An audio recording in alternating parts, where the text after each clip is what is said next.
Okay,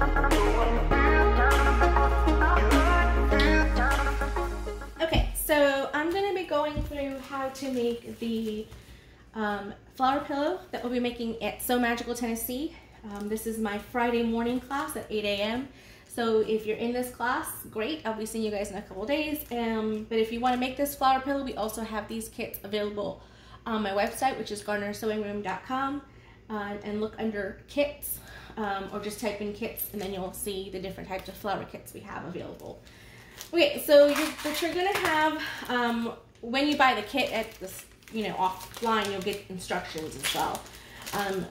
Right, you'll get your flower petals already pre-cut for you. You get your center piece, and then you have a backing piece. The backing piece is a solid piece for right now, okay? So you're gonna need those pieces.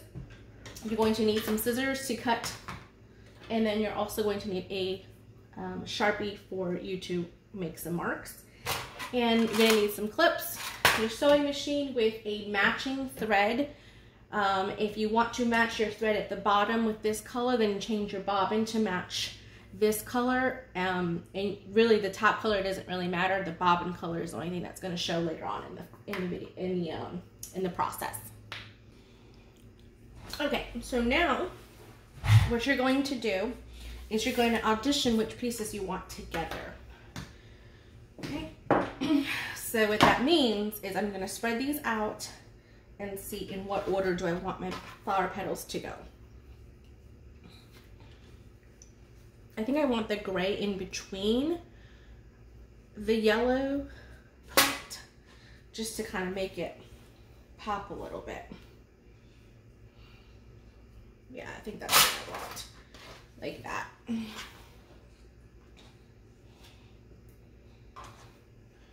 I think you guys can see this pretty well on camera. Okay, so that's how it's going to look, okay? So what you're trying to do is you're trying to do this half first and then this half so that it's separate, and then this ends up being a straight line when we put these two together. Okay, so first thing we're gonna do is we're gonna take these together and flip them on the side that you're trying to sew together. Line them up. If you have pins, you can use pins as well. I just have clips, so that's what I use. Just clip it together.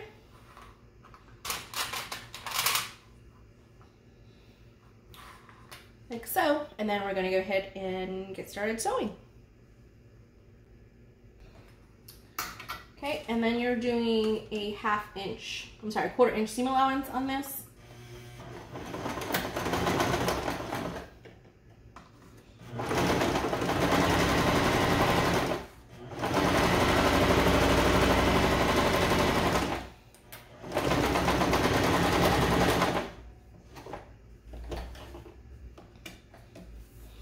Okay,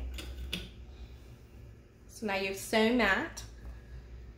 And open it up, and then on the other side is where you're doing your other yellow flower petal. Again, you're lining it all up and clipping.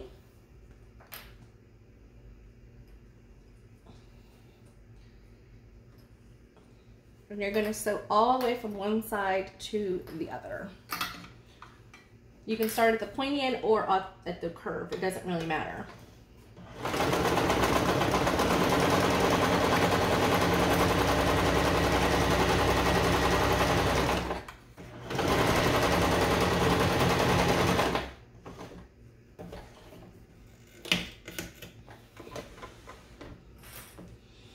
Okay, so now you've done that, and now you can take this to the ironing board and press it, and then you're repeating the same process with the other three pieces. All right, so now that you have your two halves sewn, now we're going to sew them together. So just to kind of let you know that we're actually sewing through that peak twice, okay? And it should look like that. All right, so I'm gonna take these and put them together. And just get these as close as you can together. They're gonna have a little bit of a dog ear right there, but that's okay. And clip that together. And clip this side together.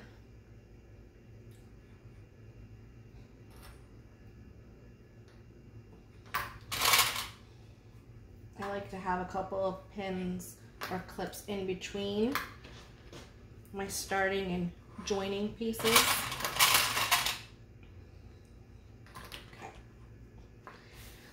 So now we're going to take the sewing machine and then sew 1/4 inch from this side all the way down to this side.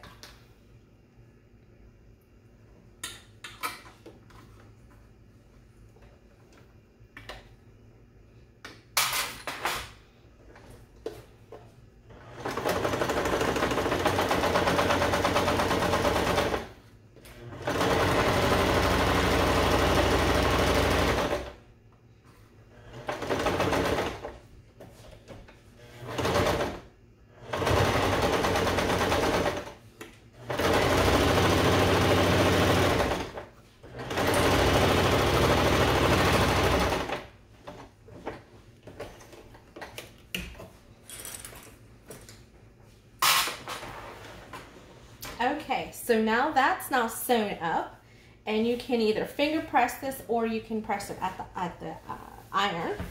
I'm just going to finger press it like so. Okay, now that you have this, now we're going to get our big piece of fabrics. Okay, so your big back piece of fabric is what you're going to need next. You're going to take it and you're going to put pretty sides together. So with solids, there really isn't a pretty side, but with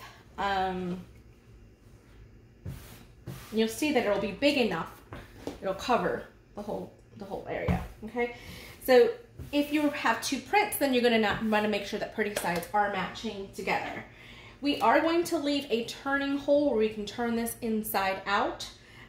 So I like to leave it just kind of close to the edge over here in one of these little spots. So I'm just going to here to here.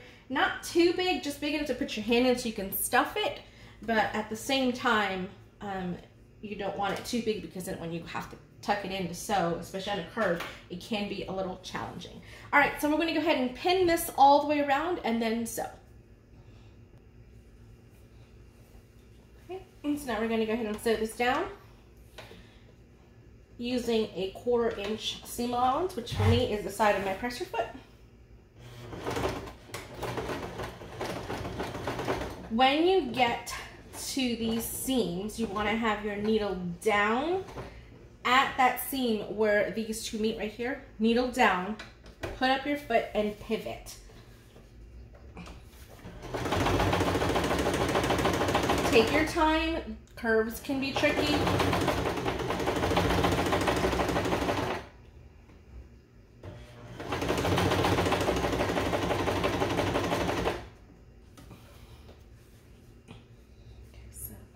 This is starting to move on me. I'm going to put that pin right there.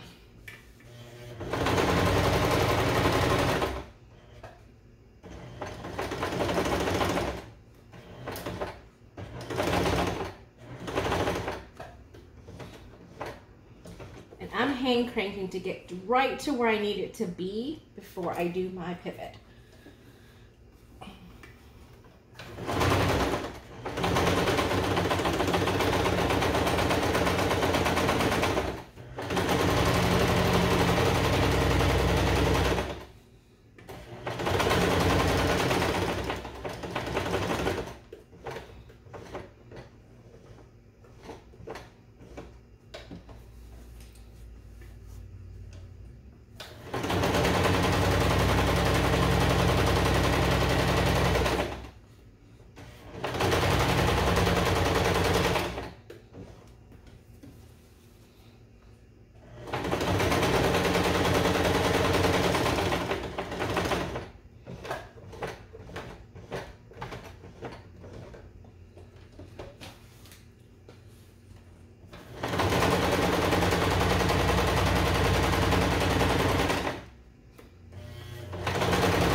I'm coming to my opening bar, go to it and back stitch, and then take it off. So this is what you have now. So what we're gonna do now is I'm going to trim away around it. So I'm just taking my scissors and cutting away all of the excess back layer so that it looks like petals all the way around. Okay, where my opening is, I didn't cut all the way up to that seam allowance right there because I want to tuck it in. I want to have fabric to tuck in. So I leave a little bit of a lip there. But at each one of these joining pieces here, you're going to want to snip in as close as you can to your stitching so that when it releases, I'm trying to get a little closer than that, hold on. There you go. You want to get really close to that seam without cutting through it. Okay, so do that to all of your little joining pieces here, and then we're going to turn our flower pillow inside out.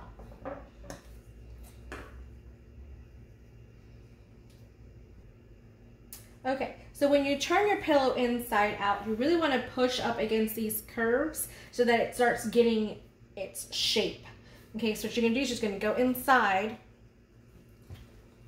opening right here through here, and you're going to run your finger right through that middle seam, right up against it, like you're really pushing on it. I think helps you get that seam out.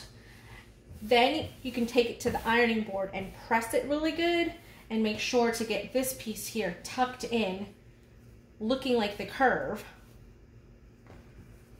as well as you can to make it look natural for the curve. And then I'm going to show you what we're going to do before we stuff it.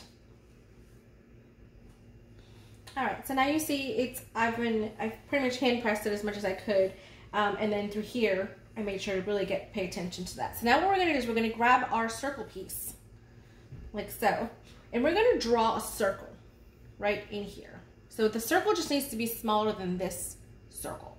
So I just like to kind of like put it down. Looks like it's about centered. I put it in half, and I put it in half. It doesn't have to be perfect, guys, but there we go. So that's about what it's going to be. So I'm just getting a couple of pins to kind of guide where my circle is going to be. It needs to be smaller than this circle because once we sew this circle together, obviously it's going to be 1/4 of an inch smaller all the way around. So we don't want to draw any lines that you're going to be able to see later on. Okay, there. So now what we're going to do is we're going to draw a line all the way around this thing here. So if you have anything that's circle in your house, like for me, I'm going to use this cup. Just use a cup. Use anything that's circular at your house. Just like that. I'll have some circle templates at the studio. I'm sorry, at the Sew Magical Expo. All right, so that's what it's going to look like. And now I'm going to go to the machine and I'm going to sew all the way around this circle. This is before you stuff it. This is important. All right, now just take it to the sewing machine. Follow along that line as well as you can. Now this is where I said that you're going to see the bobbin thread. It doesn't, the top thread you're not going to really see because that circle piece is going to end up covering these markings. That's why you want to have your markings be smaller than the circle.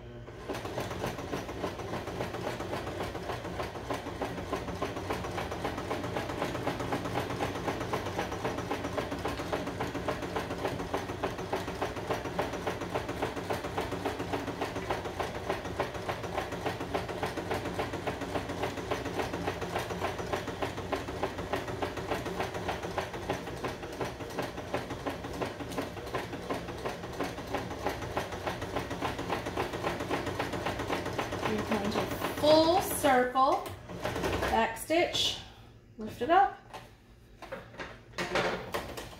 Okay.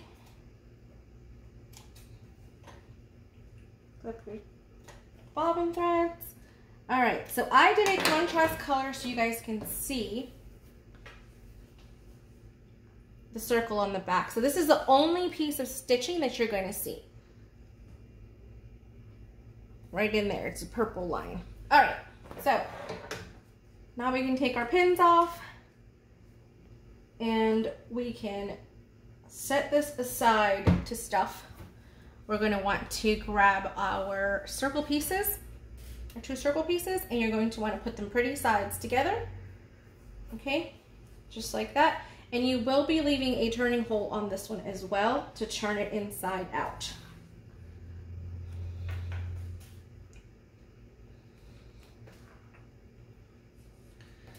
This turning hole doesn't have to be as big because we are not stuffing it, so therefore it just has to be small enough for it to kind of turn out. All right, so I made those marks right there, and I'm going to sew all the way around. Starting at that first mark, and don't forget to back stitch when you just get started.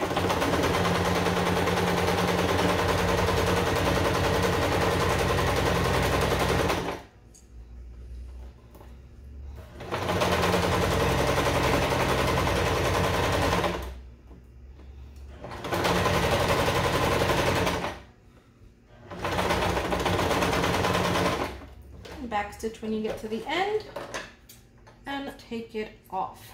Now, because this is a very tight curve, I like to go in there and make little snips. One direction,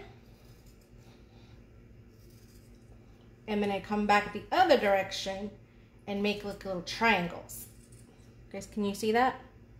Okay, so I'm going to do that all the way around and then turn it inside out. Okay, so now that's our circle. I went ahead and pushed out the curves really well with my finger so that I can get a nice circle. And then I pulled on this top piece and fit it in so that it's nice, so the opening is nice and flat. Now this is where I said if you have a matching thread for your bobbin and or your top, you're gonna see these threads here. I'm using a contrasting thread so you guys can see it on camera. And you're going to want to top stitch at 1/8 of an inch. Seam allowance, when you top stitch, you want to lengthen your stitch length. So I'm changing mine to a 4.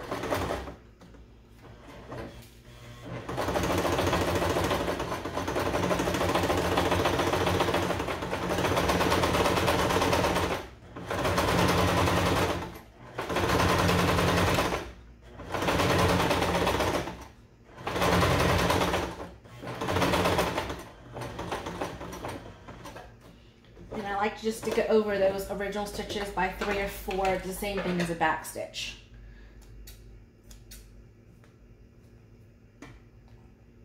Turn all of your threads, and then there you go. So you guys can see the contrast thread really well. All right, so now we're going to set this aside and we're going to stuff our pillow. Okay, stuffing your pillow is, there's no real big science to it. You're just going to grab yourself some polyfill. You're going to grab yourself your pillow, and then you're going to stuff it. I always like to start with the furthest point away from the opening. So if this is my opening right here, I'm stuffing across from it and then filling it in around and then stuffing this last. Okay, I'm gonna do that now. I'll fast forward this part on the camera video, but I hope you guys can see what I'm doing. Maybe. There we go. Brought some polyfill home from the studio. So if you kind of like break it up a little bit, it's less clumpy. And then put it in. I have a small opening, so I'm really going to have to.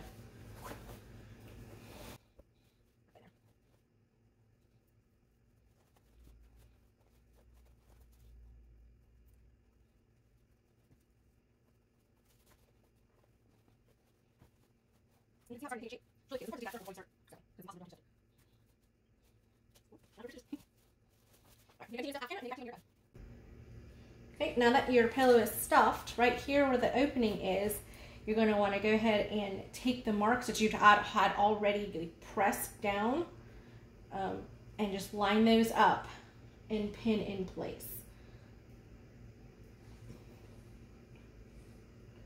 Okay, so you can stitch this on the sewing machine, but we will be hand sewing this. So I'm going to do a ladder stitch to get it closed. If you don't know what a ladder stitch is or an invisible stitch, I'll have to do a different video to show you how to do that because it's not that easy on a curve. But a whip stitch will work as well as long as it's nice and small. Okay, so there's that. All right, so now we have this piece here, right? And this piece is going to go in the center.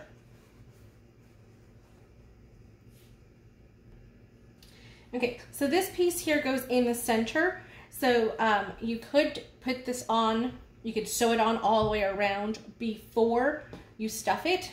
So when you did your 1/8 of an inch seam allowance, you could have done that. I like to put it in like so and then do a couple of tack stitches in here. It gives it a little bit more of a definition of a look, like a little ripply kind of thing. So I like the way that looks. Sometimes I make pom-poms out of yarn and make a pom-pom center as well that makes it kind of look like it's pollen. So the center piece here is a great way to really pop things off and have accents and stuff. If you want to have little buttons in there or anything like that, you could. Okay, our flower pillow is done. I hope you guys have enjoyed this short tutorial. And if you are coming to the Sew Magical Expo, can't wait to see you guys and meet you. Even if you're not in my class, make sure to stop and say hi.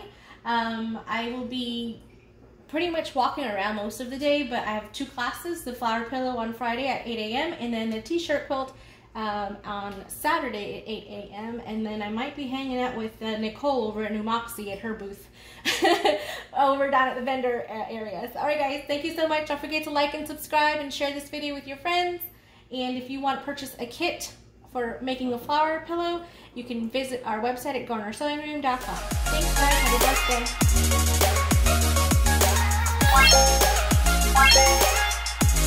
day.